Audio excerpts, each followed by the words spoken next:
ભાદરવી પૂનમના મેળાને હવે ગણતરીના દિવસો બાકી છે, ત્યારે દૂર દૂરથી પદયાત્રા કરીને ચાલતા અંબાજી માતાજીના દર્શન માટે જતા પદયાત્રીઓની સેવા આજે દિશામાં શરૂ કરવામાં આવ્યા છે। ત્યારે અરવલ્લી જિલ્લાના મોડાસા તાલુકાના ધારાસભ્ય અને સરકારમાં મંત્રી ભીખુસિંહ પરમાર અને તેમના પરિવારજનો દ્વારા તાલુકાના ચરણવાડા ખાતે દિશામાં શરૂ કરવામાં આવ્યો છે। તો આગામી ભાદરવી પૂનમના મેળાને લઈને લાખો માઈ ભક્તો પગપાળા અંબાજી જતા હોય છે, ત્યારે ભાદરવી પૂનમના મેળા પૂર્વે અરવલ્લી જિલ્લાના રાજમાર્ગો પર જય અંબેના નાદ સાથે પહોંચી ઉઠ્યા છે। તો અંબાજી ખાતે આગામી 12 થી 18 સપ્ટેમ્બર દરમિયાન ભાદરવી પૂનમનું મેળો યોજાનાર છે, ત્યારે પદયાત્રીઓ માટે જય દિશામાંનું આયોજન કરવામાં આવ્યું છે। ત્યારે મોડાસા તાલુકાના ધારાસભ્ય અને રાજ્ય કક્ષાના મંત્રી ભીખુસિંહ પરમાર તાલુકાના ચારણવાડા ખાતે દિશામાં શરૂ કરાયો છે। વિસામાના ઉદ્ઘાટન પ્રસંગે મંત્રી ભીખુસિંહ પરમાર, કિરણસિંહ પરમાર, રણજીતસિંહ પરમાર, BZ ગ્રુપના CEO ભૂપેન્દ્રસિંહ ઝાલા સહિત આયોજકો અને મહેમાનો ઉપસ્થિત રહ્યા હતા। ત્યારે અહીંયા માઈ ભક્તો માટે ચા નાસ્તો અને જમવા સહિત મેડિકલ જેવી સુવિધાઓ શરૂ કરવામાં આવી છે, જેનો માઈ ભક્તો મોટી સંખ્યામાં લાભ લઈ રહ્યા છે।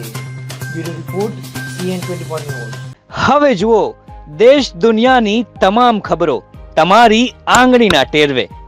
ઉઠાવો મોબાઈલ અને Google Play Store પરથી ડાઉનલોડ કરો અમારી CN24 ન્યૂઝ મોબાઈલ એપ।